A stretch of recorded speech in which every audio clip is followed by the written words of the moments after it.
Hey everybody, this is Freddy Rodriguez. And I'm Wilmer Valderrama. Welcome to the Dos Amigos podcast on the Cultura podcast network, iHeart, our partners and fearless leaders in disruption of podcasting. But we're nearing the end of our season. Nearing the end, that's right. We've had a plethora of wonderful guests. Yes. And today, our guest is someone very personal to you, right? Yes. Very personal, and this is a very vulnerable... Very vulnerable. Wow. Place for me. Yes. Because we know how that turned out. And I'll explain we know how that turned out. By the way I sound. I'll explain by the way I sound. I explain what that is. But Samara Bay. Samara Bay. Oh, hello. You know, just so you know, we always explain this to our guests when they're here. Like our guests are quite intentional, right? Like we don't. This is not one of those shows where like, oh, you know, let's book so and so. Like we have to have some type of connection to our guests, whether it's the mutual respect or whether it's like a specific subject or that. So in this specific subject, you wear many hats. Best authored is one. Yes. Right? You have a book. What is the name of your book? I have a book called Permission to Speak. That's right. And I asked that many times in our time. Were you like this? Were you raising your hand? Like, yes. Permission to speak. Why don't you tell everyone who's listening a little bit of what your career is and what you've done and all that. I know you're onto other things too, and we'd love to hear that as well. Yeah. Okay. So two main things. One is how we know each other, and the other is how it has evolved very organically in the many, many years since we worked together. Yeah. But basically, in a nutshell, I have a background as a dialect coach. Mm-hmm. And that is a rare, weird, niche job in Hollywood that no one even thinks about until they're like, wow, that actor sounded really amazing and not like themselves at all. And that one didn't. Right. Well, I'm sorry. How do you wake up one day and say, I want to become a dialect coach? Because you're right, it is a very niche, it is a very unique occupation. Yeah. What made you become a dialect coach? I'll tell you, I think the absolute heart of it is loving actors, like really having like a deep, loving respect for what the process is of taking words written by usually not you and putting them into your mouth and making them a whole ass human. Yeah. And if there's an accent on top of that, because either English is your second language and the producers, directors, whatever, want a different sound coming out of you, or you're playing a very specific role that requires like, I'm from Boston and I'm playing somebody from West Texas, then there is a respect also for like, well, what's that culture? What are we doing with this? What story are we telling? And it's quite a collaboration, but really a partnership. Mm-hmm. You know, you both have to go on this journey to discover what does this guy sound like. Like I've had dialect coach in Spanish because I was like, okay, where in Mexico is my character supposed to be from? What is the Spanish? Because it can't just be like any generic Mexican accent. There's like 12 different Mexican accents. You know, so I think that's one of the things like I think is really important is when you partner up with someone like Samara, it's like you really are like, okay, we're gonna have to figure this guy out. And often when I'm pulling like audio tracks from the internet, from YouTube to be like, is this what we're going for? It's not just like the sounds, like vowel sound, consonant sound. It's like the vibe of the person. Does this match the vibe of the character you're playing? Is this going to help us tell that story of this person in this, you know, maybe in this emotional state or maybe in this like aspirational moment of their life where they're getting out from where they were, you know, like these are the stories that we tell with our voice. So you're talking about your love with actors. Where did that start? Oh, you guys, I was just home this weekend in Northern California and I went to this Shakespeare festival that is some version of the one that's where back Northern California? In the 80s. Santa Cruz. Santa Cruz. There's a University of California campus there. My dad started as a professor there in the 70s teaching astrophysics. Right. And so I grew up there and was brought along with them to this Shakespeare stuff when I was like 10. Well, so your dad used to bring you to the... Yeah, my parents were so like, cool. I think we have a precocious kid on our hands. Right. Let's see if she can handle this. And then it was like these beautiful, very modern, imagine like, you know, like Baz Luhrmann, Romeo and Juliet type of Shakespeare that just made me feel like, okay, A, I feel very alive, whatever's happening. Yeah. B, I'm looking around, everyone else does. C, we're like breathing together.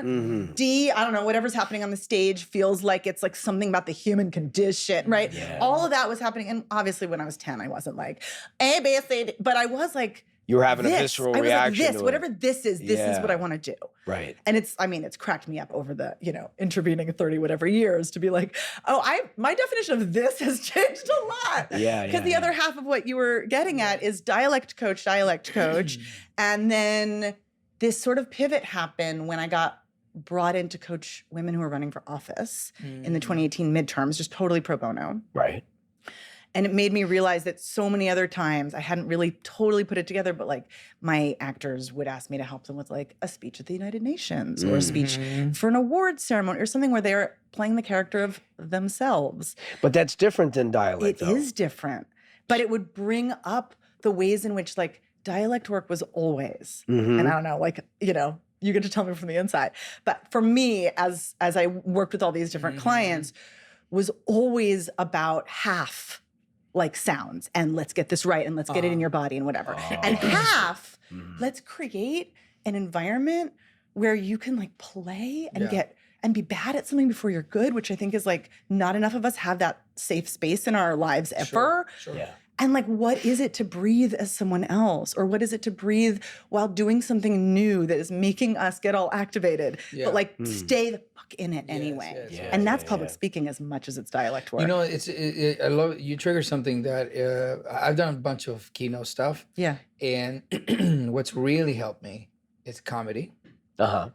Because being funny in it. And not just being funny in it. It's like when you do comedy, you understand the setup. You understand the buildup, and you understand the punchline. The execution right? of it, you mean. But in real life, that's not how you tell stories. You don't tell stories to the masses. You tell story to your friends. So you're not really thinking about which is the operative word, which is the, that's what. So it's I love that you just said operative word.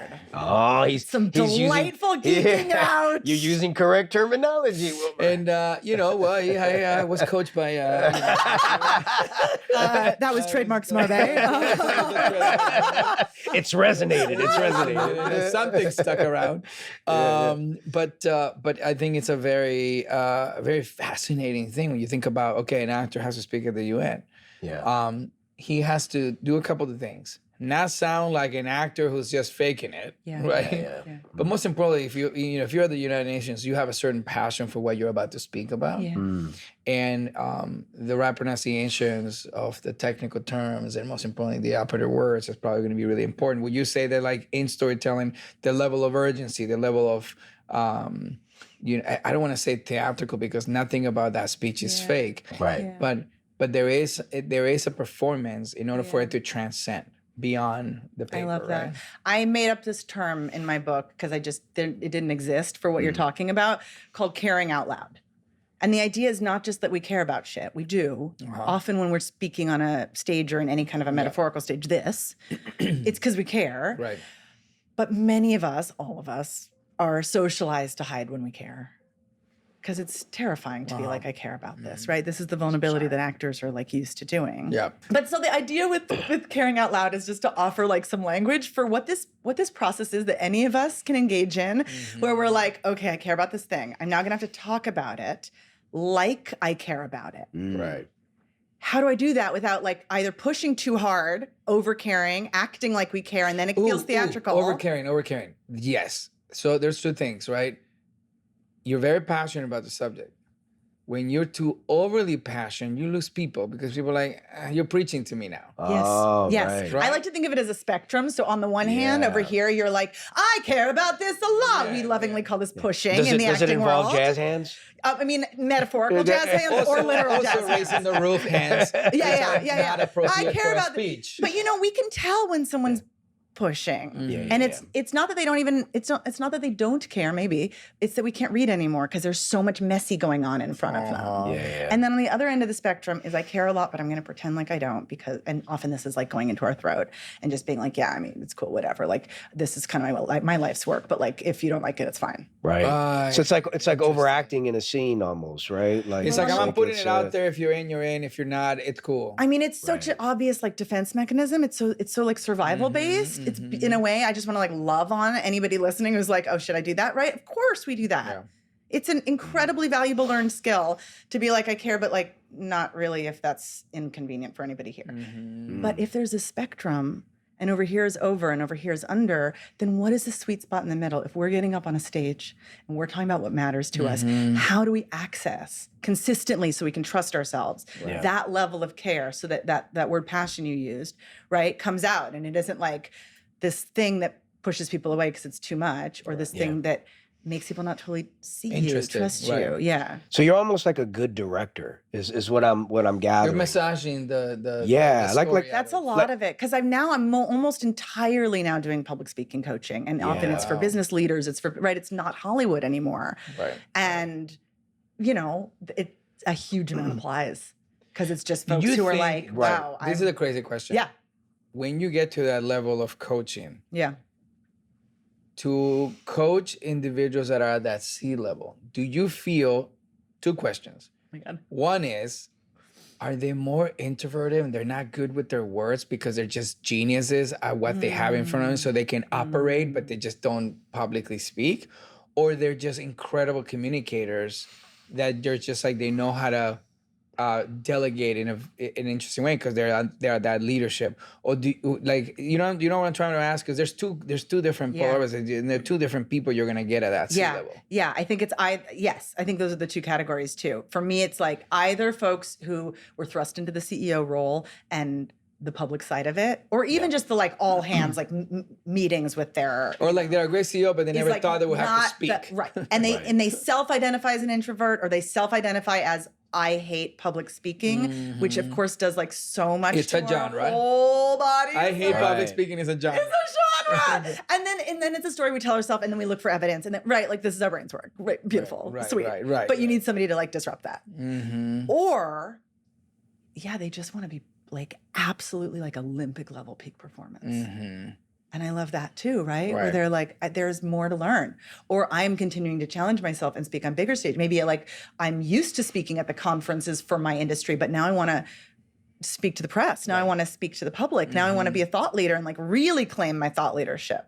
And that kind of up level, again, it's like the stories we tell ourselves and how we can change them to make it it's better. It's so fascinating when you see like attorneys or, the head of the sheriff department or whatever, and they have to talk about the gravity of a situation. Oh, right. Like at a press conference or something like that? How do you convey to the public, urgency or emergency, or just a regular update on an ongoing case? Like, what are your thoughts? You're saying you have so many thoughts. My main thought is it's not what anybody prioritizes when they're becoming that position. And then you see in those moments of public crisis where the audience is just like watching. I'm thinking, for example, of the fires here in LA, right? When the audience is like watching, being like, I need something, like I need to be cared for. I need like a flight attendant true get talk. on that microphone than you.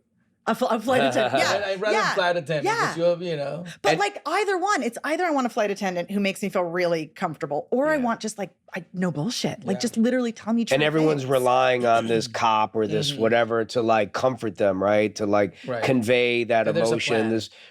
And so like all of a sudden they're thrusted in that position is what you're saying. And do you if find... they go in their throat at those moments and they're like, I mean, bless, but they're like, we're all on the case and we've really got your back. Yeah. We're all in the audience being like, I can't name it, but that's not enough. Yeah. Right. Bringing us back a little bit to the beginnings of it all. Yeah. I want to just drop a few names that you've worked with, because I saw this list here and I saw my name there, and I'm just going to go through it. Yeah. Gal Gadot. Right, Pierce Brosnan, Penelope Cruz, Ricky Martin, Terry Crews. I saw he was just on here. Yes, so many questions. Rachel McAdams, Wilmer Valderrama. Oh, that guy. Rosie O'Donnell and Angelica Houston. Wilmer Valderrama, was that like the low in your career? You did not get that guy, right? Like, have you listened to that guy lately? Was that the guy? Like, that's the one that got away. I mean, the production. Like, what if that had gone? We would have like been together for years. I don't know if he sounds like he went through a dialect coach. I just feel like at some point the game was like, look, you either you want Wilmer Valderrama or you don't want Wilmer Valderrama, and then eventually it worked. But I have so many questions. So you were saying 2017? Is that no? It's 77. I'm like, What, can we- that you so guys I can work look at my together? emails. You guys Yeah, are working. yeah. So really, really far away, in a land far away in Hollywood, Yeah. where Hollywood was a little different, right? So if you were of any descent, somehow, if you were on network TV, you needed to sound American, because people thought if you had an accent on primetime television, no one was gonna understand you. Right. I mean, I joke, although obviously it is haha not funny, that half of my work was actually just soothing the nervous system of producers. 100%. Like, Oh, really? they were just like, oh no, middle America will be turned off by XYZ. Yeah. And I'll be like, we got you. And I want to, what was the, you want to share what project was that we did? Well, it was a pilot that never went, so no one will ever know. But this was the specific part about What's the pilot? yours. I want to know about the pilot. Yeah, I mean, Wilmer, tell us about it it. was so annoying. All right. It was so, what was that word? It was so annoying. It was so annoying. Because Not you and me. No, annoying that didn't get picked up because it was such it a was good lovely. show. But I will Great say, show. here was the challenge on that one. Tell me if this is your memory.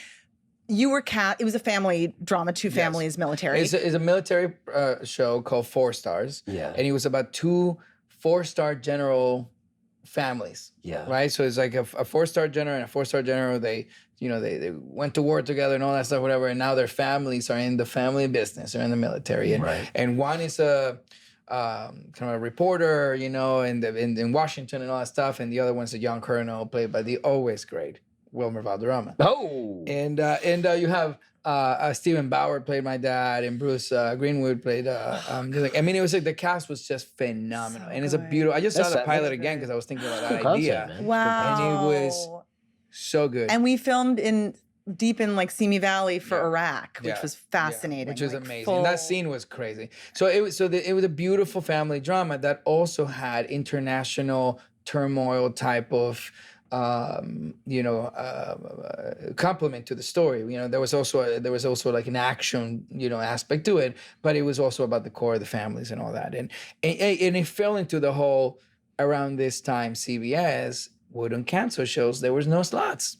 So it was like, no matter how great your pilots were, if things were performing, you might not only get 1 slot a year, 2 slots a year to put in something new. They still were making pilots though.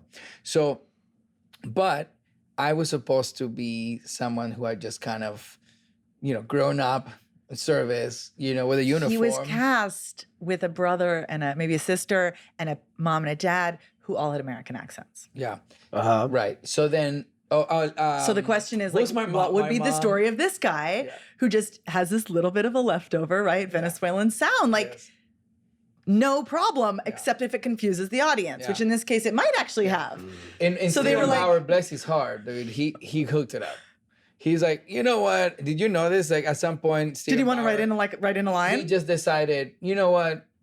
I'm gonna have a little bit of a slight accent here. I love this. Oh, he did that for you? Oh, wow. Yeah. Because the truth is, like, the performance, like, they'd be like, the performance is great, but that one word. So I would end up doing like, and you can talk about the process. Work of a dialect coach on set is like creating, I have no idea how to put this, creating like a protective this for my actor where I am completely honest with them, but I'm also not prioritizing a tiny bit of sound over the like emotional truth of the scene. Right. Like we're on the same team, but if they're hearing sounds and they're telling me to go in and give him this note, he knows and I know that we're playing this game and it's a dance. But you were involved, and even though she was involved, Steven still felt like he had to. Well, I was struggling with very specific words, a lot of military formal stuff that I just have never said out loud. And literally, they wanted him to Yeah, sound American overnight, and like you sound, you are the most Americanized. I'm just a very exotic, but like voluptuous. We call this. True that. You know what I'm saying? My agent would call this a dialect emergency, and it always cracked me up. But the idea of a dialect emergency is like the night before, the producers are like, "Oh, make them sound American overnight." But here's what's really interesting. So kind of going back, and I want to explain to audiences a little bit more of how this works, right? Because I think everyone's like, "Wait, somebody teaches you how to talk like an American accent?" Like, So I just want to, specifically what happens is when they're actors that are not either born and raised here, or they have a crazy New York accent, but they need to sound like they're from LA, or, you know, or they have a Puerto Rican accent, but they got to sound Mexican. Like there's certain tools that you have to kind of acquire. But beyond those tools, you have to have some kind of coaching, because if you've never been exposed to that type of communication, I mean, that type of you know, dialect, then, you know, it's going to take a second. It's going to take a lot of repetition. It's going to take a lot of rehearsal. But sometimes they don't realize this thing until like you're in rehearsals and you're shooting next week, and they're like, would you be open? This is how they come to you. They're like, would you be open? Like maybe having someone bring, and they ask your agent, because they don't want to ask the producers, never want to be the bad guys. They ask your agents, and they'll call your agent, and they're like, hey, so Wilmer has a little bit of an accent. Can he lose his accent and make it more American? And my agent calls me and she's like, hey, they really want you to lose your accent. And I'm like, all right, cool. And for a lot of times what happens is I can do it to the script, but the moment that I'm flowing and I have to ad-lib something, that's when I start drawing outside the lines. That's when my accent absolutely. Because you've worked on those specific words. Yeah, so those things I could nail, and then all of a sudden I'm feeling and I'm vibing and I'm flowing, and all of a sudden I'm making something a little saucier. And which are the magical moments that we in the audience want to see. Right. So now we're at cross purposes because he's like, shit, don't do those. Yeah. Oh wait, but no, do those. And that's one of the reasons why I said this is it's very fun for me. This is also one of these very vulnerable moments for actors where they have to kind of take the ego aside. And this is not like, it has nothing to do with you. Mm-hmm. It has everything to do with the vision and the structure of what a filmmaker or a writer or a producer wants for their project. Right? And they know you're the guy for the job, right? They know you're the guy for the role. By the way, you got the job. Yeah, and by the way, like they were, you know, they were very excited, and I think, you know, and CBS was excited to work with me and all that. It was the first time I worked with CBS. Mm-hmm. And, you know, so we're like, let's go.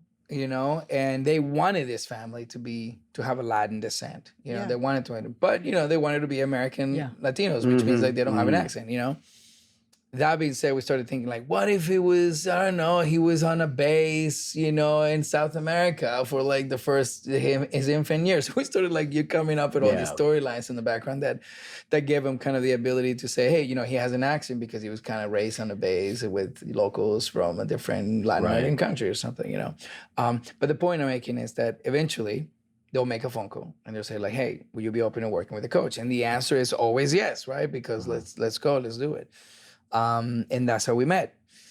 And we had like, you know, a lot of these great conversations. Like what's funny is like my vocabulary for English is really good, but my pronunciations are just like that, like who I am. You know, it's just like what, you know, how I sound like. Now I have an easier time because I've been working for a lot longer, and like, you know, I've been speaking English for a lot longer, you know. But at those times when I had to do something that was not necessarily calling for someone like me, someone to be something like, you know, like a military guy or something, we would have to do the coaching. Right. And then we started the exercise, but like, but you can talk a little bit more about the process. So then you arrive on set and like, here's the actor. Here's how to talk. here's your actor. And okay, let us know when it's fixed. Were you part of like, were you like on CBS's list of dialect? Like, how did you two? You tell me. We never know. I mean, I had an agent. Your agent. Okay. And I had a reputation, frankly, right? Like it's often word of mouth. And I know I think still am. It's just I'm saying it in past tense because I'm not doing this work as much anymore. But like, I think I was on the top of the list for CAA, the big agency. You know, it's like they would just be like, go to her. She, you know, literally what I think that they think is she doesn't fuck up her actors. Yeah. Because so much of the work is not just the vowels and consonants. It's making sure that you don't lose your confidence and your sense of play. And compliment to you, like a lot of acting coaches that are brought as an emergency to set because someone is having a tough time getting there. Yeah. You know, also is that you kind of share a very similar kind of structure. You know, you kind of have to really. I always this is an analogy I've used it a few times, probably on the show too, but in life in general, it's like a pitcher and a catcher. The catcher is the psychologist. He's the therapist to the pitcher. He's got to come and massage the pitches out of your pitcher.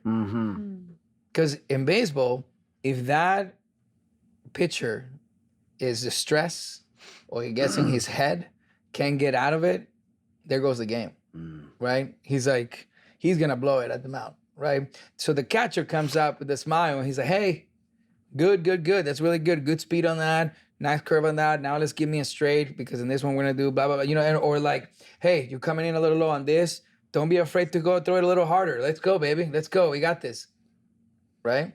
So that gets the pitcher, okay, cool. It's me and him playing catch. Right.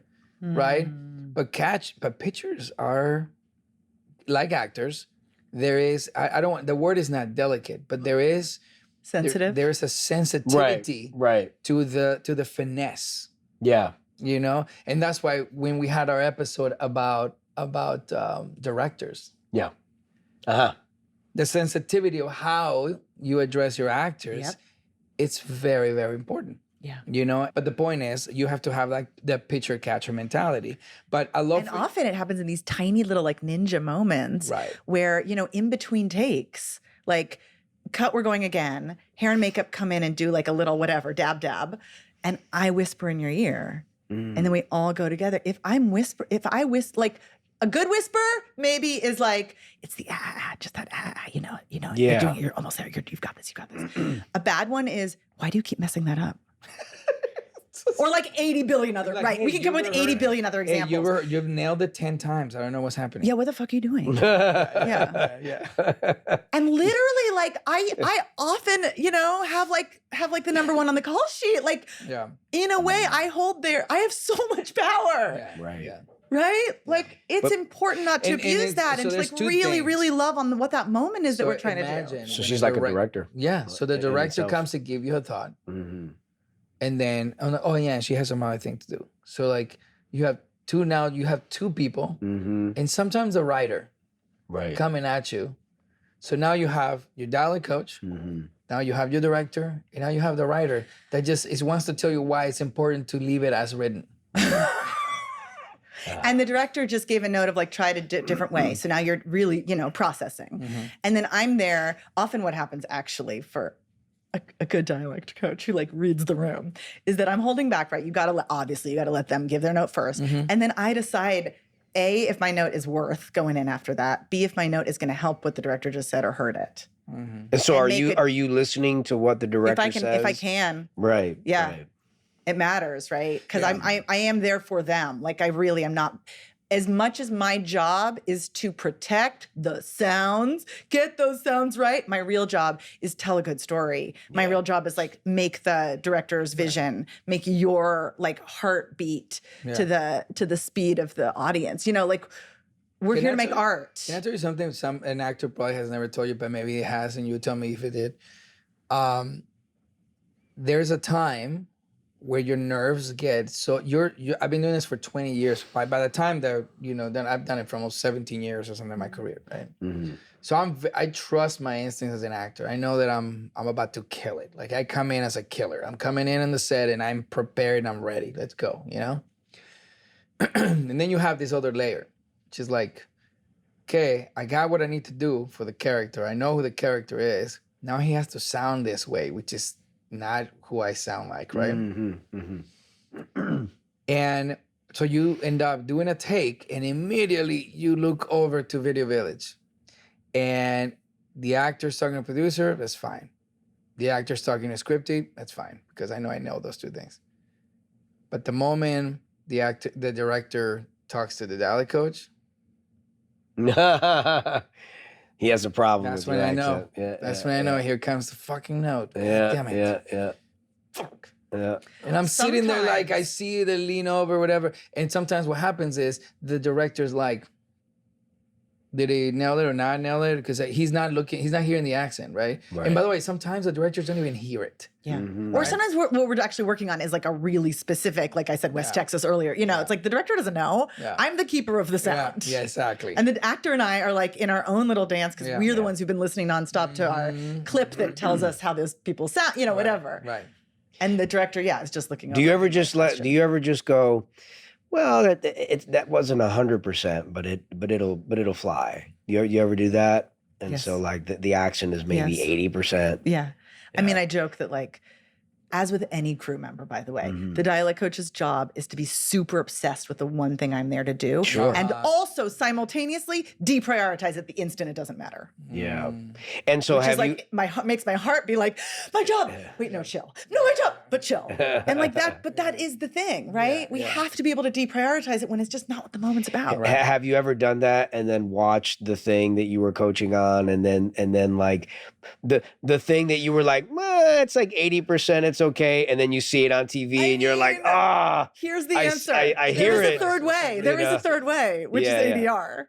All right. Oh, you so fix then it in ADR. That's right. So then is it your call to go, hey, he has to ADR this? I mean, this line? with my dream producers, yes, it is. They're like, let me send you the rough cut and you give us notes, right? Or like, tell us what scenes we're going to need to go in on. Usually I'm thrown in at the last second for ADR. But yeah, I mean, that's so that's happened. I mean, I got my start doing ADR. Like but that's happened where you've seen the actor's performance and you're like, you gotta re-record this. Okay, the actor's performance is a dramatic way of putting it. Pardon me. A few sound, a few wayward sounds. You're talking about performing the sound. I just want to be like, I'm being triggered. I'm being very triggered right now. The only guy with the performance of the sound. This is my Cultura podcast network. Okay, I like to have an accent on this network. Yeah. You're exactly right. Well, also wait, since you said that, I just feel like it's important to say that so much of the job when I am on a set is like, yes, these are the guardrails, let's stay within that. This is the sound we need to do for the story we're telling. So much of real life and accent work is messier than that. Right. And like, I don't even mean accent work, I should just say accents, right? And you know, and we know that so much of what is beautiful about how each of us sounds and how literally every one of us sounds different from everyone else is that the sounds coming out of our mouth reflect the life we've actually lived. Right. The places we've lived, the people we've spent the most time with, the people we admire, the people we want never to sound like. Like, that's our life coming out of our mouth. Right. So, you know, my job on set is like, this is the right sound and this is the less right sound. But in real life, that's not the thing, right? Yeah. And actually part of my job has been my job that I made up, the part where I'm like actually just coaching and consulting folks, is often to help them see their own inner biases around sounds and be like, what if we backed off on that? What if we checked that bias? And we're like, you sound exactly right. Right. For the message you're going to give on that stage, it's you. And that's why like, literally the book is called Permission to Speak, and the cover has the word permission 6 times on it. It's like, that's because the permission matters more than the speaking. Right. What I know you fell in love with actors when you were 10 watching Shakespeare, but what was it specifically about accents that made you go into dialect coaching? Okay, I have 2 quick answers. One is I got an MFA in acting, so I really was trying to pursue acting. Oh, cool. If you ever like have a role or whatever, like I'm available. Yeah, I got you. I went a different way. Throwing it out there, baby. Throwing it out there. Can you sound like Lucille Ball? What'd you say? Can you sound like Lucille Ball? Like Lucille Ball? That is the most random question. Oh, yeah, I see it. Yeah. I mean, let me do some prep. Watch a little video. We'll circle back. We'll talk about that after the episode. But the other answer is, if I'm being like a totally honest dork about this. Yeah. I loved impressions when I was little. I loved Marilyn Monroe, and I would do her voice. I would do British voice, right? Like there was I wasn't getting them right, but I was so curious even then about the relationship between how we sound and how we get treated in life. Right.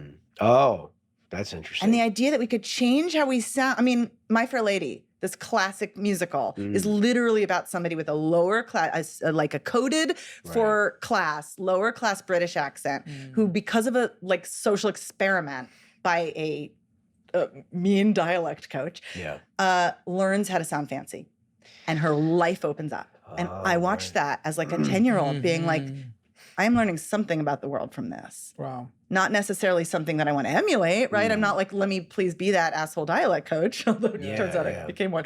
But that idea that when we change how we sound, our world changes for better and for worse, like really like feels like a code. That's very interesting. Feels like an interesting code, like a key to access different parts of the world. 100%. Yeah. And now I've done, I did a lot of research on like social linguistics, which is like literally how the sounds that come out of our mouth happen because of the society we're in, because of the room we're in, because, right? Like we all know we sound different when we talk to like a 3-year-old than when we talk to a grandmother, than when we talk to a lawyer who's mad. Then we like, is one version real and the other ones are fake? Right. Or are humans made to have these different versions of ourselves that come out in different rooms? Yeah. And that's complicated. And there's, aspects of that like code switching that feel really heavy, but also like we can celebrate it because obviously this is like an evolutionary trait in humans.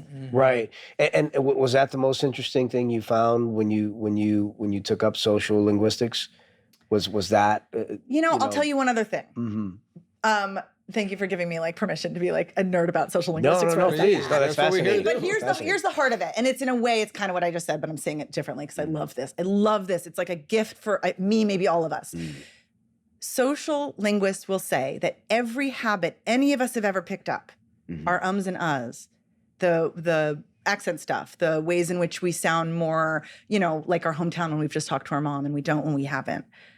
Every habit any of us have ever picked up in how we sound, we have picked up for a reason. It has served us in some way. In a bad or a good way? It has served us. It has like helped.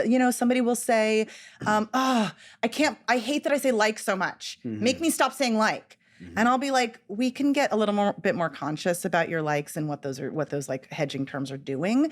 But also, can we just love on that? Like, where did you pick it up? Who do you love that sounds like that?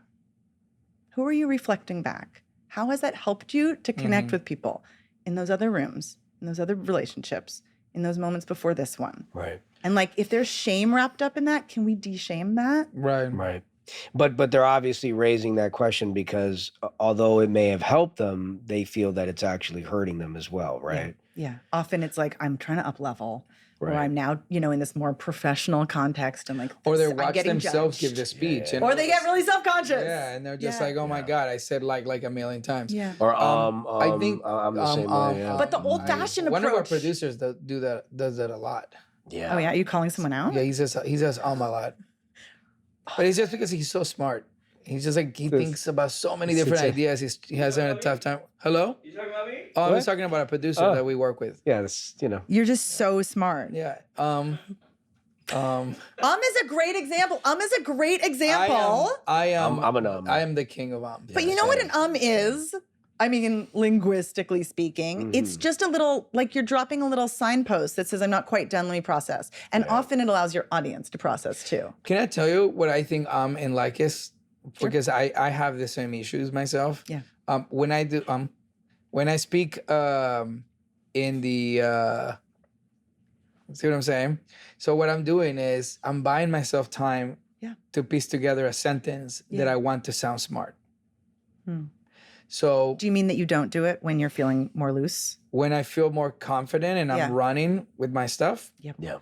I rarely use a like or So thank you for that example, because this is like the old timey, and I'm like, insert eye roll. The old timey approach to public speaking is count your ums and uhs. Stop doing that. Like police yourself. Stop it. Right. And my approach is like, what's going on the inside psychologically that's making you feel like you have to prove yourself? Right.